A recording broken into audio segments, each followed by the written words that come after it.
Hello, I'm Gail, a 26-year-old woman who just got to celebrate her 5th anniversary with the love of her life, Peter. But of course, there always needs to be something in the way of us having a good time, and this time it was my mother-in-law, Jen. Before that, though, I need to introduce you to my husband, Peter. Peter and I met when we were sophomores in college. We were at a frat party when we happened to meet. We got to talking, and it was truly the first time that I actually liked someone. I had just gotten out of a relationship that made me very miserable before I met Peter, and meeting him made me feel like there was hope for me. Anyway, we went on a date after our first meeting. That was truly one of the best moments of my life. I had never laughed harder before that, and it was when I knew that Peter was going to be the one I was going to marry. Thankfully, after about 3 years of dating, we decided to get married. I know what you must be thinking. You just graduated college. At least give yourselves time to adjust to the big world. To that, all I have to say is when you know you want to spend the rest of your life with, nothing else matters. We knew we wanted to face whatever the big world threw our way together. One of the things the big world threw at us was Peter's mother, Jen. Now, Jen was a very overprotective person. Peter had lost his dad when he was in middle school, and that made Jen very apprehensive of anyone who entered their lives. She was generally very cautious of everyone because she never wanted to feel the kind of loss she felt when her husband died. I guess that's what made me empathize with her a lot and put up with all her antics. Jen made it very clear from the first time we met that she did not like nor approve of me for Peter. She looked at me with so much disgust the first time I walked into her home, and then proceeded to make snarky comments about everything I said. It was jarring to be treated that way, not to mention super hurtful. But Peter stood up for me and told Jen to treat me nicely or he'd walk out. Jen was nicer after that, but I could tell that her dislike for me only grew more after that. I still remember the conversation that Peter and I had after the first time I met Jen. "I'm so sorry for the way my mom behaved today." No, it's okay." "It's absolutely not okay. I don't want you to be okay with anyone, and I mean anyone, ever treating you this way." "Oh, Peter, thanks a lot, darling. But it really is okay. I mean, your mother is probably just being overprotective. Still, that is no way for her to treat you. But what if it's her way of testing me to see if I would stay with you no matter what? Then I think that it is just a sorry excuse to be mean without consequence." "What consequence would she face?" "I would stop talking to her. If she can't treat the person I love with respect, I see no reason for her to talk to me." "Darling, you can't do that. It would break her." "Why would I only care about her when she doesn't care about me?" "Come on. Just give her a chance, okay? I'm the one she's hurting first, and I'm okay with it. Don't leave her."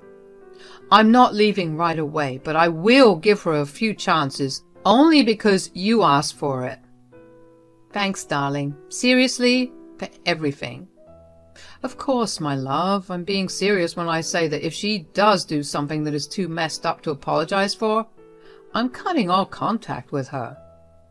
"If she does something like that, which I doubt she will, I promise you that I'll be on your side no matter what decision you take. I'll go with you." That conversation was a particularly important one for me because it showed me just how much I meant to Peter. I knew about it, of course, but to see him actually act on it made me feel so loved. But it was also because I loved Peter so much that I wanted him to have his mother in his life. I couldn't bear the thought of me being the reason his only family broke away from him. I will admit that things only got worse after that. For starters, Jen decided it would be a good idea to insult me in her toast to Peter and me at our wedding. Thankfully, we had security that quickly took the mic away from her and escorted her off the venue. Peter was livid, but because I begged him to continue talking to his mother, he still spoke to her. Jen didn't like that she got thrown out of the wedding, so she took to commenting under all of our wedding posts about how we were never going to last and how she only wished the worst for us. We restricted our comments after that, but I will say that I had a lot of embarrassing conversations about her with my family. Peter and I decided to go into close contact with Jen. It wasn't what I wanted, but even I recognized just how much damage she was doing to my self-esteem and overall mental health. We never reached out to Jen, but we did respond to Jen whenever she actually needed us. I say actually needed us because Jen never stopped harassing me over text. Every other day or so she texted me insults and reminded me that she never approved of me, so I was not worth her son's time.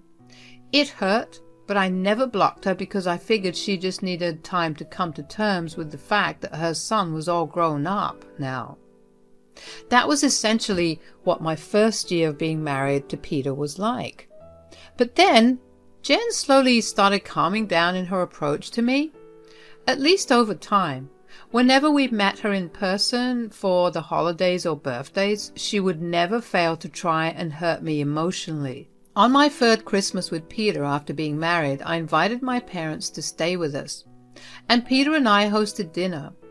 We invited Jen to dinner as well because it only felt right to. Jen decided that then was the perfect time to humiliate me in front of everyone. She had a lot to drink and she was only making the atmosphere awkward. So Peter and I pulled her aside into Peter's office to talk things out. "Mom, you need to pull yourself together. I may be drunk, but I'm still speaking the truth. Since you're only speaking the truth, tell me, Jen, why do you hate me?" "Gail, I don't think now is a good..." "No, since she wants to humiliate me in front of my parents, the least she can do is tell me why she hates me so much." "No need to get angry. I would have gladly told you even if I was sober.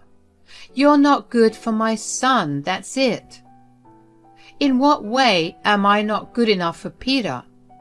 "Well, for one, you're ugly as hell, and you're not smart. Neither are you rich. You have nothing going for you." "That is it, Mom. You either accept that I love her, or you leave us alone. I've been tolerating your nonsense only because Gail has been begging me for years to not let you go. She's been so scared of you getting hurt that she's been putting up with it. There's only so long I can sit back and watch her get hurt by you. Get out of my house, and if you don't get your act together, never come back." The revelation that I had been the reason that Peter still talked to her must have touched a nerve for her, because after that she became a lot more tolerable. Of course, there was the odd jab here and there, but it was all bearable. That was how it was for the next 2 years. And then things changed drastically. Jen had suddenly taken a bit too much interest in me. I mean, she suddenly began acting really nice to me, and she was always asking me questions about the things I liked and disliked. I was happy about it at first, but I had this nagging feeling in my gut that this was just part of one of her many tactics to harm me. I tried my best to be positive about it and ignore my gut instincts, although things began to take a weird turn when suddenly Jen was calling me 2 to 3 times a day to catch up. It didn't matter what the time was, she would just suddenly call. I didn't know how to deal with that either. I tried to be nice about it at first, but then it got really annoying. There was only so much I could say. If she called to talk to me about herself, I wouldn't mind. But she always made me talk. She would ask me all sorts of questions. It almost felt like she was trying to find out something. I couldn't figure out what she wanted to know, though, because all her questions were completely unrelated to each other. Like, for example, she would ask me what my deepest fear was one minute, And then the next, it would be if I could date one celebrity, who would it be? It was always a mix of the weirdest questions. Most, though, were insanely personal. I tried my best to keep things to myself. Eventually I stopped saying much and instead insisted on me being either too busy or tired to talk. So Jen did the next best thing in her mind. She pestered Peter in the same way. Of course, since she was his mother, Peter was a lot more open about talking back to her and telling her to stop calling so frequently and to talk about me. Of course, all of Jen's behavior confused Peter as well, and he approached me about it. "Hey, do you have any idea about why my mom is calling me to talk about you?" Honestly, no clue. She had been calling me every day for the past week, like 2 to 3 times a day, just to ask me questions. That's weird, right? I mean, do you think she's apologetic for how she used to treat you? I guess. But the way she's approaching it seems oddly like she has something up her sleeve. What do you mean? I don't know what kind of questions she's asking you, but she's been asking me a lot of personal questions. I don't really remember all the questions she's asked me, but at some point she did ask me about your medical history. My medical history? What on earth does she want to do with that information? I have no idea. I only told her that you were allergic to soy, which, funnily enough, is what she's allergic to as well. Oh, I mean, I don't see why she's being so nice, yet invasive. But it's not actively harming me, so it's okay. Yeah, but I will still tell her to get off our backs. Thanks, babe. I will admit that she did put me on edge a lot this month. Like, dealing with her calls at the time was exhausting, especially because this was such a huge shift in character on her part. Oh yeah, I can definitely imagine that. Jen stopped calling as much after that. She only called Peter once a week to check in on him, and that was it. It was a huge relief to not have to deal with her again. I mean, I was appreciative of her decision to make amends if that was what she was doing, but at the same time, when one has gone through so much because of somebody, it takes a lot of time to forgive and forget. But I did hold out hope that her trying meant that it was the start of a better and stronger relationship with her. Around this time, Peter and I were only 1 month away from our 5th anniversary. We wanted to celebrate it because even though we had been together for 3 years before we got married, hitting the 5-year mark in marriage is still a big deal. We decided to host a barbecue and taco party in our backyard because those were both our favorite foods. We also decided to invite all of our closest family to join in the celebration along with some of our friends. In total, there were about 30 people invited. We were excited to spend some quality time with them, and we worked really hard to make sure that the celebration would be a success. Of course, Jen was once again acting pretty weird. She kept calling Peter to talk about me, and she kept asking if I was doing okay.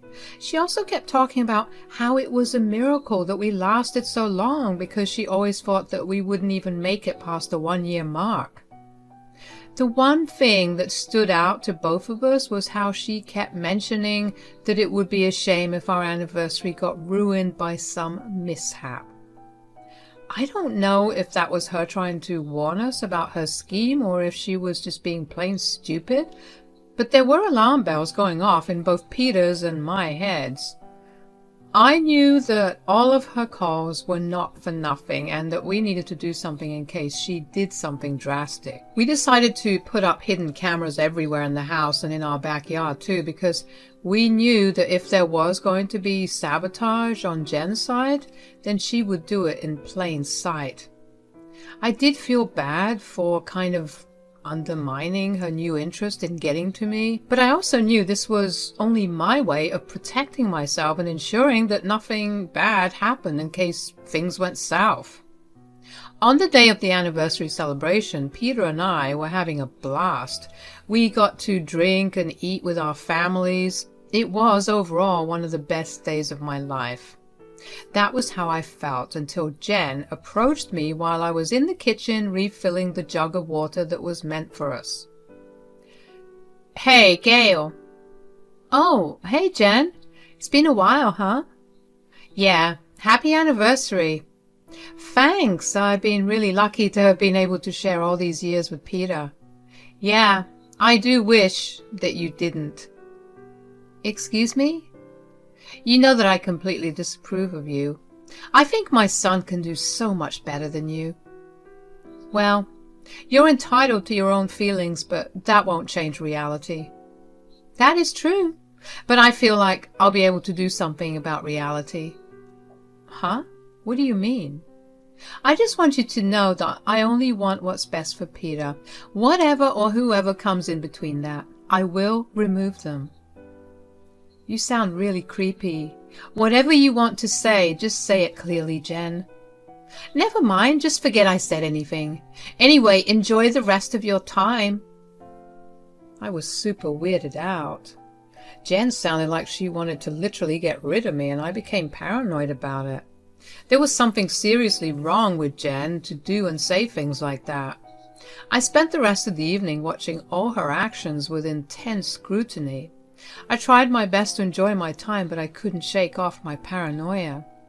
Peter noticed and tried to pull me aside to talk about it, but I refused to move to a place where I couldn't watch Jen. Peter figured that something was really wrong, but decided to wait until everyone left to ask me. He took over hosting properly and let me focus on what I was doing. And that was when I saw Jen spike my food. When it came time to serve the food, Jen insisted on plating all the food. I felt like something was off, so I stood a little away but behind a few people and watched her. Everyone was too busy talking and having a good time to actually pay attention to Jen. Jen served everyone else first, and then it was only left to the two of us. Jen pulled out a vial, uncapped it, and poured the liquid in it into my bowl when she thought no one was looking. I walked up to her and grabbed my bowl. She insisted I eat it and tell her if everything was perfect. I looked at the bowl and realized that I couldn't actually tell what the vial contained. Whatever liquid was in it blended perfectly with the barbecue sauce. I asked her to grab me some hot sauce, and when she turned her back, I quickly switched my plate with hers.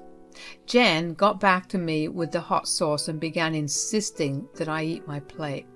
I told her that I would, but I needed to go talk to someone and quickly made my exit. I didn't touch my plate of food, though, because I was genuinely too scared to do it. A few minutes later, there was a huge commotion outside. I had gone inside to discard the food on my plate. I rushed outside to see everyone stressed out about Jen, who had seized up and gone into anaphylactic shock. Peter rushed back in to grab an EpiPen while my mom called an ambulance. Peter stabbed the EpiPen into Jen's thigh, and a moment later, we went with her in the ambulance to the hospital. At the hospital, Jen was rechecked and given some anti-allergens.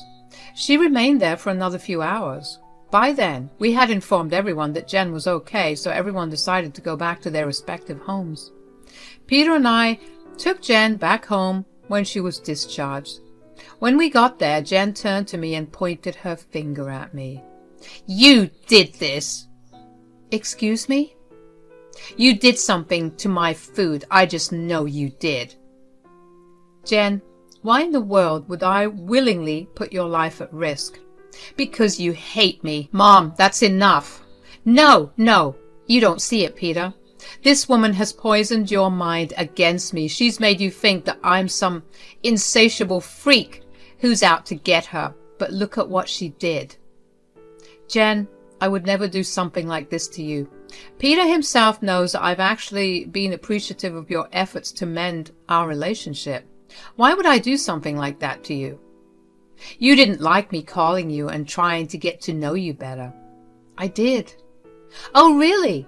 Is that why you are always too busy to talk?" "If I have to admit, your calls did get a little too frequent and invasive, but that doesn't mean that I'd poison your food." "Liar! Enough! Stop it, both of you. We have cameras in our home. Let me just review the footage. Wait, cameras? Jen's face paled. I had been so caught up with everything happening that I didn't even stop to think about what may have caused the allergic reaction. It was then that I remembered Jen pouring something into my dish and me switching plates. There was only one allergy that I knew that we had in common: soy. I watched as Jen grew still and Peter pulled out his phone to go over the footage. Thankfully, the place that we were standing in was directly in front of the camera and all of Jen's actions were clear. You could see her pouring her vial of liquid into the plate that she handed to me, and then me switching plates. Peter turned to his mother in rage. Jen immediately tried to backtrack. "It's not what it seems like, I swear." "Oh, really? Because from what I can see, you tried to harm Gail, and instead got a taste of your own medicine." "She knew that something was wrong, so she switched her plate with me. She knew it was harmful, yet she chose for me to take the downfall, and now I have all these medical bills to pay. It's all because of her." "Are you even hearing yourself? You sound insane. The only person you have to blame for your medical bills is yourself."